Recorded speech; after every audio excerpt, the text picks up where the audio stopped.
Hey guys, and welcome to another episode of Digital Classroom. And you know, in Digital Classroom I always share my tips, my visions, and well, anything that can actually educate you guys. Now, if this is the first time on our channel, please subscribe to our channel, hit that bell button, but most of all, tell other people about our channel so we can grow.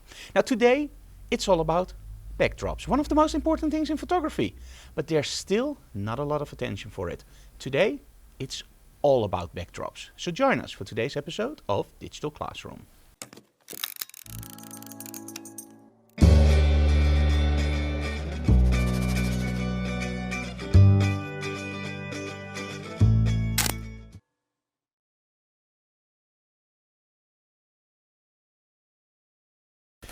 Okay guys, backdrops. We all start with photography, and what is the first thing you buy? Well, of course you buy lighting and a camera, right? Otherwise you can't do any photo shoots.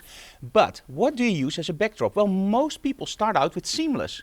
And seamless is great, of course. You have paper, you have many different colors. But in the past I found out that with all those different colors, I actually started doing a lot of stuff with those colors only. Meaning, I would get a new color, I would be very inspired, I would do all that stuff, and then at one time I just got bored, and then I got a new color and I was totally over the moon. Wow, I have a new color, I can do new stuff. But at one point you start to realize that that's a little bit boring and repetitive. You want something new. Now, of course, you can do different stuff with seamless, but let's be honest, it's not really designed for that, and you can only do it once. Although the results are pretty cool, it's not the way that seamless is supposed to work, right? And hey, we're Dutch, we want to save some money, so don't do this with your seamless. Anyway, so the next thing up is actually use the stuff that you already have, the walls. Now, in most cases, the walls in a studio can be white, or in your house it can be white, so it's not that interesting. So what is the first thing you can change in a wall? Well, add wallpaper. So we started doing in our studio a project with movable walls. So we had these big walls with wheels, and we can move them around, and there's actually wallpaper on it. But they're pretty heavy, and when you go on location, you can't bring those walls with you, right? So what do you use on location? You use the walls that are actually on location. And this is one of the things that over the years has been one of the key ingredients for my workshops and seminars on locations. When I do a live shoot, I don't want to use the seamless paper, I don't want to use a plain backdrop like black or white or whatever. I want to do something that has structure. And I think it started because I want to do stuff that is unique. And every single location has unique walls. For example, a window which you can use for lighting and all that other stuff. So it was really amazing. Now, in most cases, of course, when you go somewhere, there are walls, right? Otherwise, well, somebody would be homeless. But those walls are often not that interesting because, well, let's say you go to a school. They're just plain plastered white walls. Now, those can be interesting, but at one point you just get bored with it. Now, over the years, of course, there has been different backdrops, like, you know those reflectors, right, which you can use to bounce light into your model. Those reflectors can be much bigger and, for example, be again a plain color or a printed structure. Now, in all honesty, and I don't want to put any brands down, I'm not really the guy for a printed backdrop. For the very simple reason, if I want somebody in front of a tree, I will probably go outside and shoot her in front of a tree, and I don't want that in my backdrop. And at that point, actually, in time, we also started doing something else in our studio. We started painting walls with custom paint. And even today in our studio, we still have walls with custom paint. Every single wall in our studio has a different look, has a different paint, has a different structure. I just love that stuff.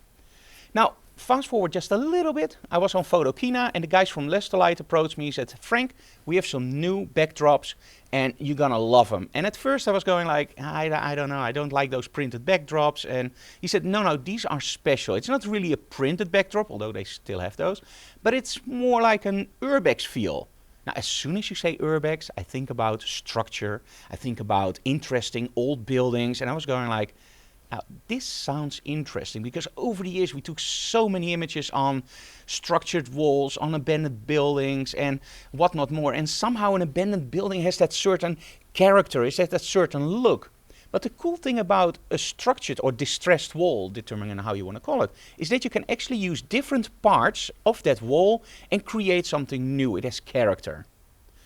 The first backdrops they showed me on Photokina, it really hit me. They photograph amazingly, and ever since I've been using those backdrops. Now, why a digital classroom about this? Many questions I get is, hey Frank, in our studio we have everything in order, but on location we struggle. We do event photography or we do school photography, and I just don't always have the perfect backdrop with me. So today I just want to show you why I love those Lestalite backdrops so much. And I want to show you something else, the panoramic backdrop. That's perfect for you events photographers. Now, I have to be totally clear with you guys, I love the Lestalite products. They didn't pay me for this video. They don't endorse this video. Maybe they're going to use this video, I don't know. They don't even know that I'm recording this video, to be honest. It's just something from my heart to you guys. It's not a commercial. So, it's totally my own opinion. So let me just show you why I like those backdrops so much. Okay, I'm in front of my favorite backdrops, and we actually collected quite a few over the years. Now, one of my favorites, without any doubt, and I'm going to explain to you in a minute why, is this one, but also these two. Now, why are those my favorites? Because some people actually go like, hey Frank, I really like the wall and the door. You have to think about something. If you do event photography, so you do a lot of people, and those people get those shots, but they don't end up online, those are great. But I mostly teach workshops, and a lot of my images end up online, so I don't want that same wall constantly online with a different model in front of it. Now, these are a little bit more abstract, and the cool thing is I can move my model in different positions. So for example, I can move her a little bit more to the left or a little bit more to the right. I can actually flip the background over, and I can use all these different locations on that backdrop. So like it's a normal wall, only a little bit smaller. Now, when you go on location, of course you don't want one backdrop, right? You want more. That's the cool thing about these. They have two prints, one on the front and one on the back. And they come in a nice sleeve. And the cool thing is we can actually squeeze two into one sleeve. So I have 4 backdrops on location. Now here you can actually see that they're standing against the wall. And sometimes on a location, you don't have that option. You can't place your backdrops straight on because maybe there is no wall. I recently did a seminar on a gym, and there was a stage, and there was absolutely no way we could mount one of those backdrops for the very simple reason there was only room, there was no wall where I could place them against. So they actually found a really cool and clever solution for that. I'm going to show you that in the next clip, but first I want to show you one more time why I really like those backdrops. And it's all in one very, very important detail, shadow. Now, if you look at the back of this one, let me just move this one aside. Okay, there we go. And we're going to zoom in with the camera in a moment. I'm just going to point it out. If you look at this backdrop, it's actually printed on pretty well, but everywhere where you see little structures, there's actually a shadow underneath. And those shadows are exactly the same. It's like they took a photo of this in real life and lit it. Now, I wouldn't like them as much as if they would have lit it flat, because I don't like flat photography. You know, shadows are the soul of a shot, and shadow makes something three-dimensional. So with these backdrops, what you really see is that the shadows are actually all there from natural light or from strobes. I don't know how they shot them. So that means that if you study those shadows on the backdrop, in this case the shadows go this way, you can actually place your light under exactly the same angle as the shadows on the backdrop, and you create something that looks like it was literally shot in front of that backdrop. And they're a little bit out of focus, so that also helps with, well, separation between your model and the backdrop. So that's really, really cool. Okay, let's go to that mounting solution, because that one is really clever. Okay, I'm in front of the newest backdrop, and this is actually the Olive and Tobacco. And in all honesty, I told you those other two are my favorite, but this is really my favorite. And you know why? Those other two still have some form of detail and recognition, because it's a distressed wall with wallpaper. This one is totally anonymous. I just love it. You can use it many, many different ways. We've been using this one for, I think, a week and a half now, and every single shot looks different. So Tobacco and Olive, check them out. They're awesome. But hey, you see that this one is actually mounted on a stand, and what they use is this.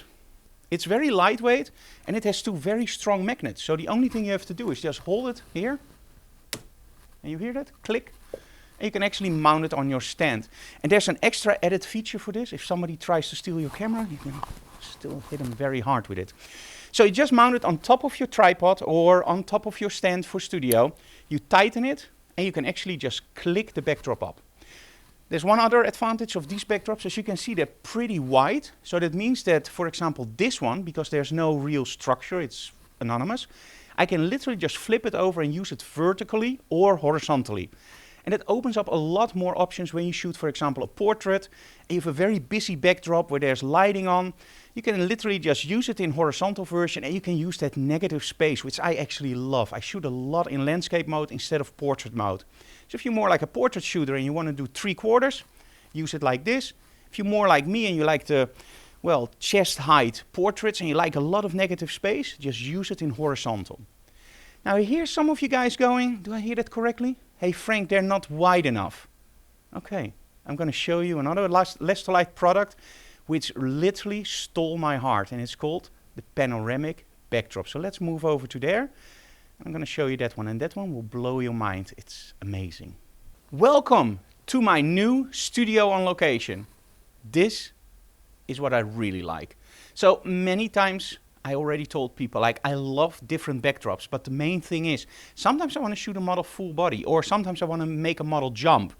And on location, you have to use seamless, or you have to use the location that's there, but you can't use a backdrop because the backdrops I just showed you are great for 3/4 or portraits, but they're just not fit for full body. This one is. Now what you see here is the limestone. They also have granite, and they have black, white, and green for green screen. We actually did a video a while ago against that green screen, and it looks amazing, but hey, it's green screen, right? So what can you do with this one? You can fold it up really easily, fit it into one package, and take it with you on location, and it's set up in like 5 minutes. Changing the backdrop is really easy. I'm not going to do it, but I'm going to show you a time-lapse now with Anoweek, my great assistant and wife, changing the backdrop in about 1 minute 50 or whatever. It's really fast.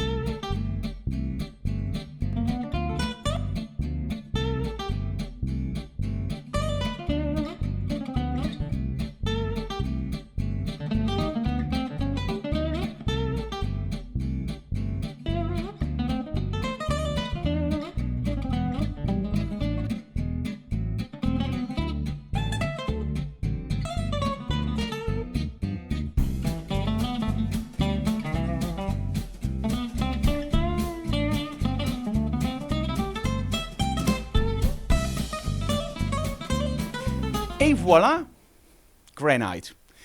Now this is the cool thing about it. So you have two totally different looks, and they actually have, of course, a green screen, which looks awesome when you do video. They have white, they have black, limestone, and now granite. And I think the limestone and granite are really cool if you want to do something on location or in your studio. So if you don't have a big studio or you can't change your walls, this is absolutely amazing. We photograph jumping models in front of it. Now if the model isn't too high, that works great. If you want to see me jumping in front of it, I'm almost 2 meters high, so I will probably just jump a little bit too high. But a smaller model will work just fine. Now the cool thing about this system is also that it's flush to the floor. So that means that if you're on location or in your own studio, you can go to a second-hand store, get some really nice carpeting, put it on the floor, or get some vinyl, which you normally use in your kitchen, and you can create many different backdrops, and that's the really cool thing about it. Now, another thing, by the way, I almost forgot. One of the coolest things about this system is that we can actually also put strobes behind it. So sometimes you see those nice vignettings around your model from light. Of course you can do it in the front, but sometimes when you do the more complicated light setups, like for example the Haku light setup or more George Harrell setup, it can be a little bit crowdy in the front with your strobes, because sometimes we use up to 5 or 6 strobes. With this backdrop we just place a strobe behind the model and just shine through the material. You can use different colors for it. It's, as you can see, the list is endless. And the cool thing about it is, if a backdrop or any device gives you more creativity and triggers that creativity, that's really cool. Hey, this is the end of the video. I wanted to give you just a small overview what we use as backdrops. And again, this video is not endorsed. It's not sponsored by Lestolite. They don't even know I'm recording it. But I just tell you guys because we only show the Lestolite products. But in my opinion, they're just the best on the market for photographing. It's those structures, those shadows, they're really well thought out. And especially something like this, it's just amazing. Hey guys, thank you so very much for watching. If you like what we do, subscribe to our channel, leave comments below, and of course smash that like button because we really like that. But most of all, help us out by telling other people about it. If you really like our work, check out our Patreon, because you get a lot of extra benefits. You get portfolio reviews, you get retouching videos, especially on your image. So you send your image in, I look at it, I give you a review, and I do a whole new retouching with a lot of tips. We have the bet phone where you can ask questions and a lot more. So check out our Patreon too. Thank you so very much for watching, guys, and see you again next time. Bye bye.